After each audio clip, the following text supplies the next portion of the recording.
मित्रों, आज बात करते हैं योगात्मक अभिक्रियाओं और विलोपन अभिक्रियाओं की क्रियाविधि की।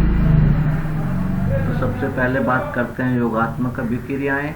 एडिशन रिएक्शन ऐसी अभिक्रिया जिसमें द्विबंधों या त्रिबंधों पर अभिकर्मक अणु जुड़कर उत्पाद अणु बनता है, योगात्मक अभिक्रिया कहलाती है।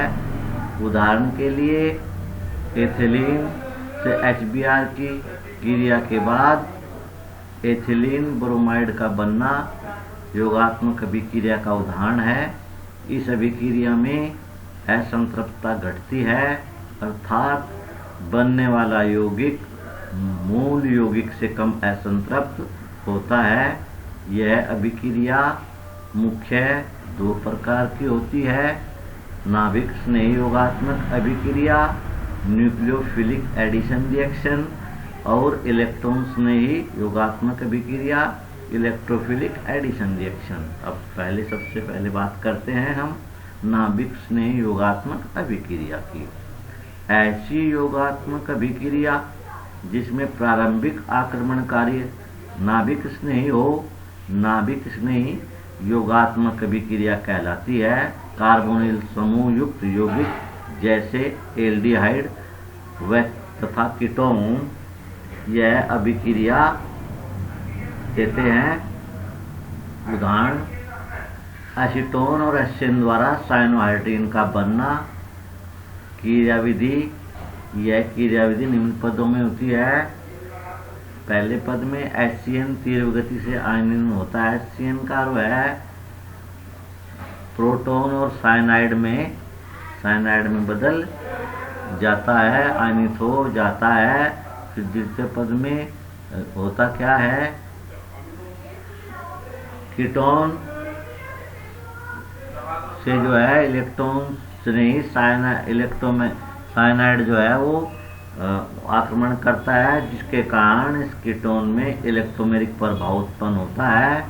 इस इलेक्ट्रोमेरिक प्रभाव के कारण इसमें ध्रुवणता उत्पन्न हो जाती है। ध्रुवणता में जो पॉजिटिव चार्ज कार्बन आयन है उससे साइनाइड जुड़ जाता है और इस प्रकार से एक ऑक्सीजन पर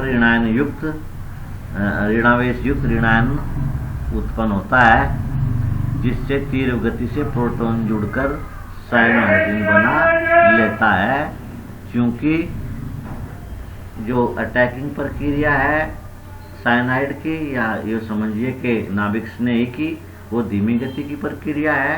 अतः इस अभिक्रिया की जो दर है वो एसीटोन और साइनाइड दोनों की सांद्रता पर निर्भर करती है। ठीक है, ये देखिए यहाँ पे प्रोटॉन तीव्र गति से क्रिया करके एसीटोन साइनोहाइड्रीन बना लेता है।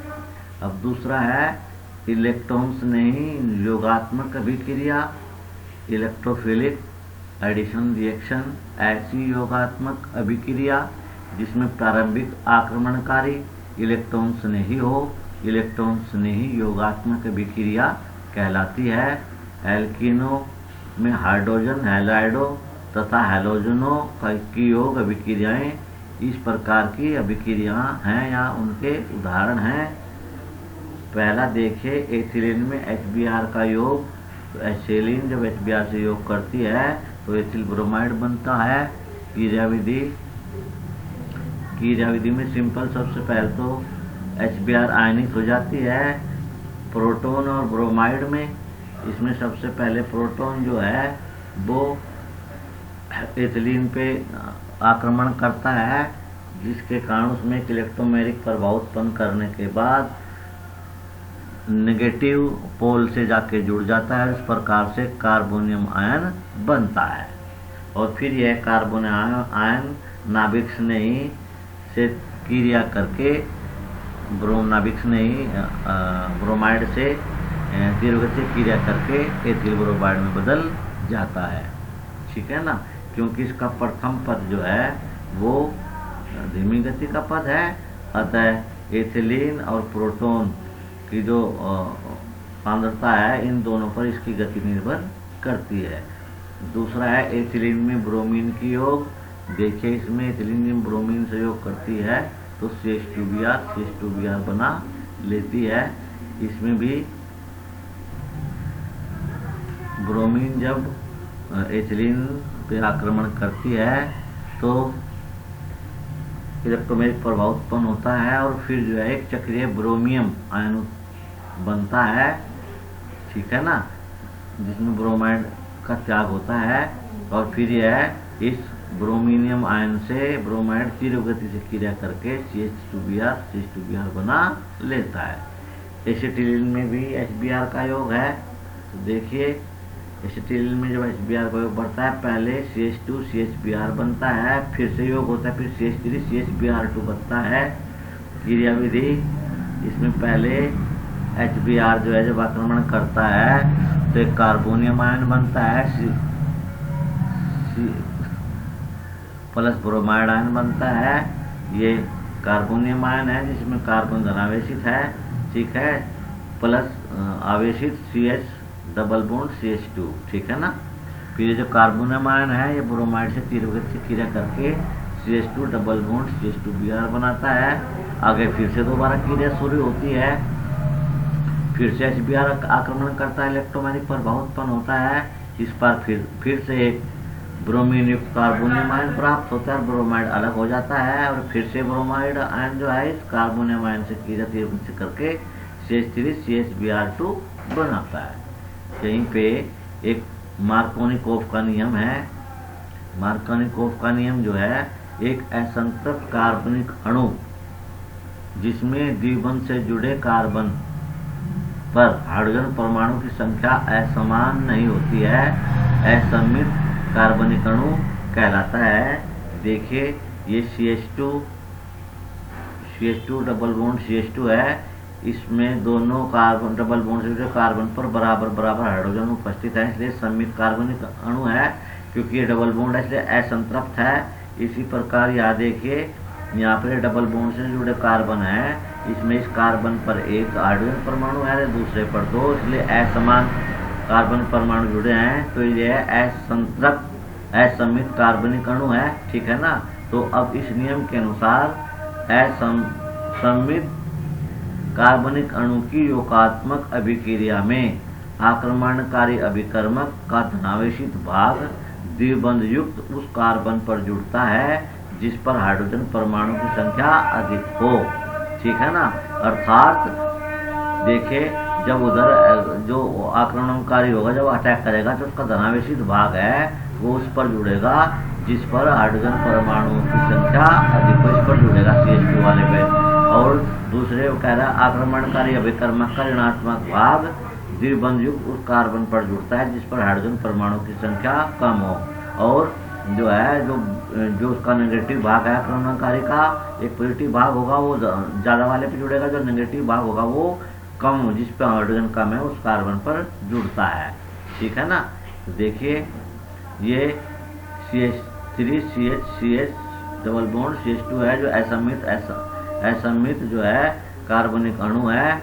इसमें जो HBr का योग होता है, HBr का धनावेशित भाग जो है H है, ये जो है CH2 पे जुड़ेगा और जो Br है ऋणावेशित भाग है ये CH पे जुड़ेगा। तो देखिए इस तरह से CH3 CHBr और CH3 बनता है, जो कि ठीक जोड़ना इस नियम के अनुसार ठीक है। अगर हम इसको ऐसे जोड़ देते हैं कि ये भाग जो है ऋणात्मक भाग इस पर CH2 पर जोड़ दे, धनात्मक भाग CH पे जोड़ दे, गलत हो जाएगा। देखिए फिर ये बनेगा CH3 CH2Br जो कि गलत प्रोडक्ट होगा। तो मार्कोनिकोव के अनुसार पहला प्रोडक्ट सही है, दूसरा प्रोडक्ट गलत है।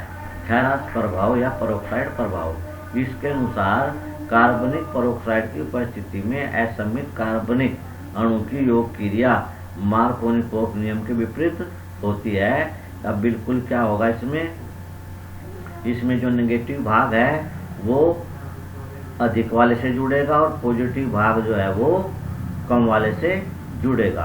तो देखिए इसमें जो है CH3 CH2 CH2Br ये पहले ये जो है CH3 CH2 CH2Br ठीक है, और पहले वाला गलत हो जाता है, तो उसका जो पहले क्रिया हुई है एकदम उसका उलट हो जाएगा। इसे हम खैरस प्रभाव कहते हैं। विलोपन अभिक्रिया है, विलोपन अभिक्रिया या एलिमिनेशन रिएक्शन। अब बात करते हैं विलोपन अभिक्रियाओं की।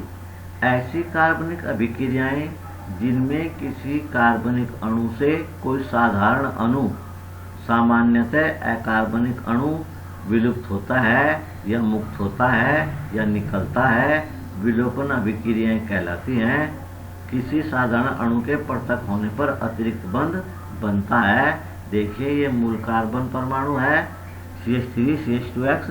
विलोपन अभिक्रिया जब होती है तो इसमें HX नामक एक साधारण अणु पृथक हो जाता है। CH2 डबल बॉन्ड CH2 एक उत्पाद कार्बनिक बॉन्ड बनता है जिसमें सिंगल बॉन्ड की जगह डबल बॉन्ड आ जाता है। इस प्रकार से इस प्रकार की प्रक्रिया, इस अभिक्रिया में बनने वाला उत्पाद यौगिक अपने मूल यौगिक से अधिक असंतृप्त होता है, अर्थात संतृप्तता घटती है और असंतृप्तता बढ़ती है।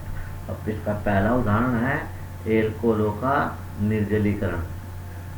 प्राथमिक एल्कोहल को जब 170 डिग्री सेंटीग्रेड पर सांद्र H2SO4 की परिस्थिति में गर्म करने पर इसका निर्जलीकरण होता है और एल्कीन बनते। देखिए एथिल एल्कोहल को सांद्र H2SO4 का 70 डिग्री सेंटीग्रेड पर गर्म किया गया है तो H2O का एक साधारण अणु पृथक हो गया और एथिलीन बन गया है। इसकी क्रियाविधि क्या है?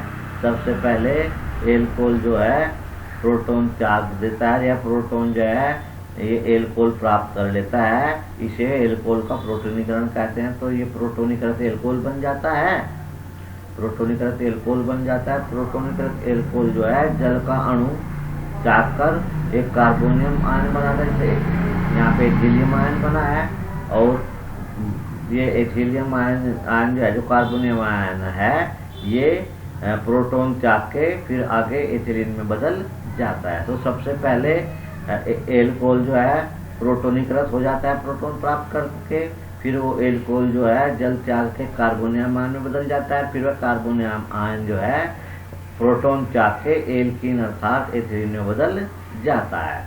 और फिर जो है देखिए, है ना, इस प्रकार संक्षेप में पहले एल्कोहल प्रोटॉन प्राप्त करके प्रोटोनीकृत एल्कोहल बनाता है। ये प्रोटोनीकृत एल्कोहल जल का अणु त्याग के कार्बोनियम में बदलता है। कार्बोनियम आयन जो है आपका प्रोटॉन त्याग के फिर से किसमें, एथिलीन में या एल्कीन में बदल जाता है। एल्किल हैलाइडों का विहाइड्रो हैलोजनीकरण। एल्किल हैलाइडों जैसे एथिल ब्रोमाइड को एल्कोहली है KOH के साथ गर्म करने पर हाइड्रोजन हैलाइड जैसे HBr का पृथक होकर एथिलीन बनना विहाइड्रो हैलोजनीकरण कहलाता है। देखो इसमें एथिल ब्रोमाइड एल्कोहलिक KOH के साथ जब गर्म की जाती है तो HBr नामक साधारण अणु पृथक हो जाता है और एथिलीन बनती है। क्रियाविधि विधि देखिए, KOH का आयनीकरण हो जाता है और KOH का जो आयनीकरण हो जाता है उससे हाइड्रोक्सिल आयन बाहर निकलता है। जो हाइड्रोक्सिल आयन है KH का, ये जो है इस पर एथिल ब्रोमाइड पर ये